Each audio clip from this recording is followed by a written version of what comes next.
악귀 11화가 끝났습니다. 향의 이야기가 모두 나왔죠. 왜 향이가 죽임을 당했고 향이는 집에서 어떤 아이였는지도 모두 설명이 됐습니다. 이제 악귀가 어떻게 물러갈 것인가만 이야기가 남게 되네요.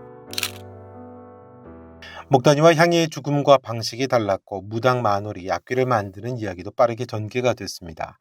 9화까지 오면서 이야기가 많은 암시와 단서들을 던지면서 오다 보니까 짧은 시간에 너무 많은 것들이 연결됐죠. 그래서 이야기의 연결 지점들이 급작스러웠던 것들이 좀 많았죠. 김초원의 복수와 나병의 갑작스러운 몰락, 기대밖이었던 향이의 노출, 이용세 형사가 있을 때 걸려온 향이, 친구의 때맞춘 전화와 향이 이야기, 단단하게 구축해 가려던 많은 단서들과 의미들이 많은 숙제가 되다 보니까 풀어야 하는 악귀의 이야기는 많은데 다 정리를 못해서 정신없이 수습하며 지나가는 것 같았습니다. 유언장, 편지, 우진이가 말을 했던 것처럼 여매상을 악귀가 끌어들인 이유는 뭘까요? 여매상의 집이기 때문에 그 창고로 안내하기 위해서였던 것 같습니다. 처음부터 악귀를 소멸하는데 필요했던 물건은 부러졌던 비녀가 아니고 비녀의 머리 부분이었죠. 5개의 물건 중 하나는 부러진 댕기들 중에서 다른 거였죠. 악귀가 산영의 몸에 들어가고 통화하는 대목이 아주 인상적이었죠. 산영의 몸에 들어간 악귀는 머리를 산발했다가 다시 머리가 단정해졌습니다. 그런데 미소를 짓는 얼굴은 악귀의 얼굴이었죠. 악귀는 산영이와 오래오래 함께하고 싶다고 했으니까.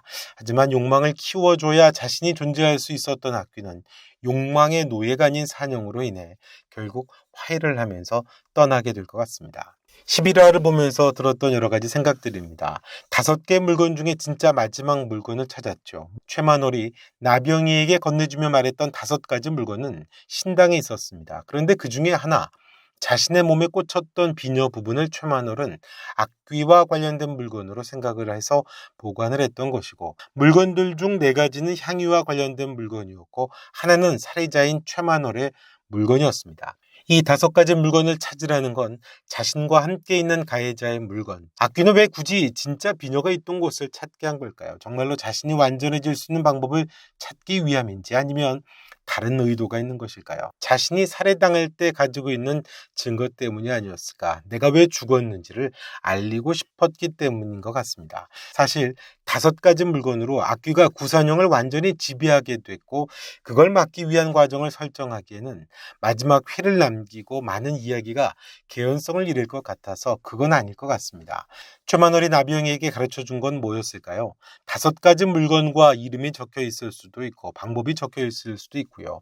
2가지가 나오겠죠. 한 가지 물건 중에 바뀌었거나 잘못된 물건 아니면 물건과 이름을 가지고 제거하는 방식이겠죠. 예고편에 나오는 물건을 찾는 건 잘못된 물건이거나 방식을 적어두었던 찐이었던 메모일 확률이 높을 것 같습니다. 그렇다면 이전에 염승옥이나 아들이 악귀를 제거하기 위해 그렇게 부단하게 노력을 했지만 실패했던 이유는 악귀의 기운이 서린 물건이 향이가 손에 쥐고 감추었던 진짜 기운이 있던 비녀가 아니었기 때문이겠네요. 나병이가 경찰에게 마지막으로 남겼다고 하는 것도 염승옥 때부터 나병이가 숨겨뒀던 진짜 최만월의 메시지가 있는 곳일 텐데 죽은 이의 기운을 누르지만 눌러두면 언젠가 또 나올 테니 악귀가 물러가야 완전히 이야기가 끝나는 거 아니겠습니까? 구산형이 이제 가족이 있는 곳으로 돌아가라고 했을 때 악귀가 눈물을 흘린 건 악귀가 스스로 위안을 받으며 사라지게 될 걸 암시할 것 같습니다. 결론은 의외로 덤덤하게 끝날 수 있지 않을까 싶고요. 다양한 장치와 설명이 뒤로 가면서 등장을 하다 보니까 이야기가 빠르게 진행이 됐습니다.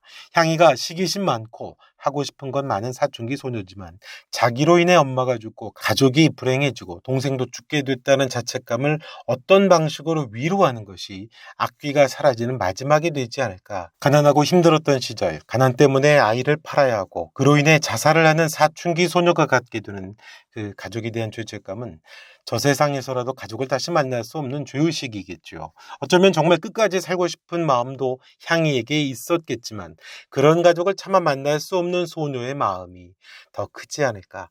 그런 소녀의 미안한 마음과 죄책감이 더 크지 않을까 싶습니다. 그럴 수밖에 없었던 시절, 그건 누구의 잘못이 아니고 누구의 책임이라고 떠넘길 수만은 없었던 아픈 시절에 대한 향이에 대한 공감과 위로가 악귀를 물러가게 하는 방법이 될 것 같습니다. 시기심 많고 현실에 대한 짜증도 많고 자신의 처지가 한탄스러웠던 향이의 결말이 악귀를 쫓는 오컬트적인 것으로 끝나지는 않을 것 같습니다. 자기가 죽어야 한다는 것도 억울하고 자기도 훨훨 날고 싶고 누구나 그럴 수 있는 거니까요.